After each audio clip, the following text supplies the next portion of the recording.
రాజవొమ్మంగి మండలంలో 80వ స్వాతంత్ర దినోత్సవ వేడుకలు ఘనంగా నిర్వహించారు.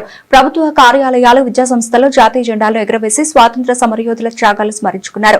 ఏకలవ్య మోడల్ స్కూల్లో ఎమ్మెల్యే మిరియాల శిరీషాదేవి జాతీయ జెండాను ఆవిష్కరించారు. విద్యార్థులు క్రమశిక్షణ, దేశభక్తి, సామాజిక బాధ్యతతో ఎదిగి దేశ భద్రతను కాపాడే బాధ్యతాయుత పౌరులుగా తయారవ్వాలని సూచించారు. మండల ప్రజా పరిషత్ కార్యాలయంలో ఎంపీపీ గోము వెంకటలక్ష్మి జెండా ఆవిష్కరించారు. విద్యార్థుల నింసా నృత్యాలు, దేశభక్తి కార్యక్రమాలు ఆకట్టుకున్నాయి. ఇతర ప్రభుత్వ కార్యాలయాల్లో స్వాతంత్ర దినోత్సవ వేడుకలు ఘనంగా నిర్వహించారు. 1947 ఇదే రోజున ఆగస్టు 15వ రోజున మనకి స్వాతంత్రం వచ్చిందని చెప్పి యొక్క కార్యక్రమాన్ని ఈ యొక్క పండగ వాతావరణంగా ప్రతి ఏటా కూడా మనం జరుపుకుంటాము.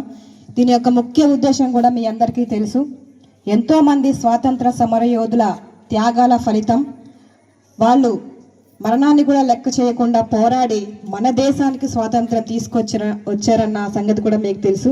దానిలో ప్రముఖులుగా ఈరోజు మనము పూలమాల వేసి వాళ్ళని ప్రతి ఏటా కూడా స్మరించుకుంటూ ఉంటుంటాము. అంటే మీ అందరికీ ప్రతి ఏటా మన స్కూల్ యాజమాన్యం, టీచర్స్ చెప్తారు, పెద్దలు చెప్తా ఉంటారు. అయితే మనకి స్వాతంత్రం రాకముందు మన పరిస్థితి ఏంటి? బ్రిటిష్ వాళ్ళ చేతుల్లో మన దేశ ప్రజలందరూ కూడా బానిసలుగా ఉండేవాళ్ళు. ఇప్పుడు మనం చూస్తే నచ్చిన బట్టలు వేసుకుంటున్నాం, నచ్చింది తింటున్నాం, చక్కగా ఎక్కడికంటే అక్కడికి తిరుగుతున్నాం, చక్కగా బైక్లు వేసుకొని తిరుగుతున్నాం, మనం మంచిగా ఏది చేయాలనుకుంటే అది చేస్తూ ఉన్నాం. కానీ బ్రిటిష్ వాళ్ళ పాలనలో అలా ఉండేది కాదు.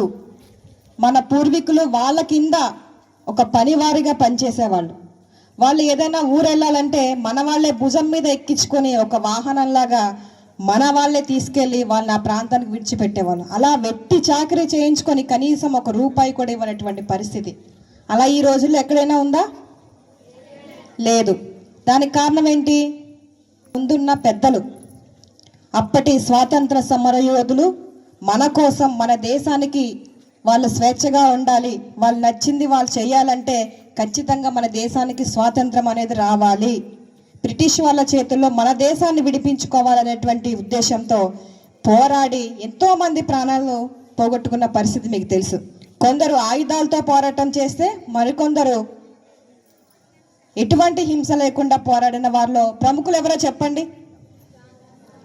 మన గాంధీ, మన జాతిపిత గాంధీ అని ఎందుకు అన్నారంటే ఆయన ఎటువంటి ఆయుధాలు కొట్టే వాళ్ళు కూడా కొడతారా? చంపాలని అనిపించిన వాళ్ళు కూడా చంపుతారా?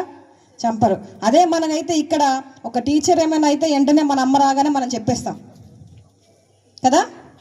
ఎవరైనా ఏమైనా తిడితే వెంటనే వేరే వాళ్ళకి చెప్తాం. ఒక పిల్లోడు మనల్ని ఏదైనా పని చేయలేదని తిడితే వెంటనే చెప్పేస్తాం. కానీ గాంధీజీ గారు దానికి వ్యతిరేకం.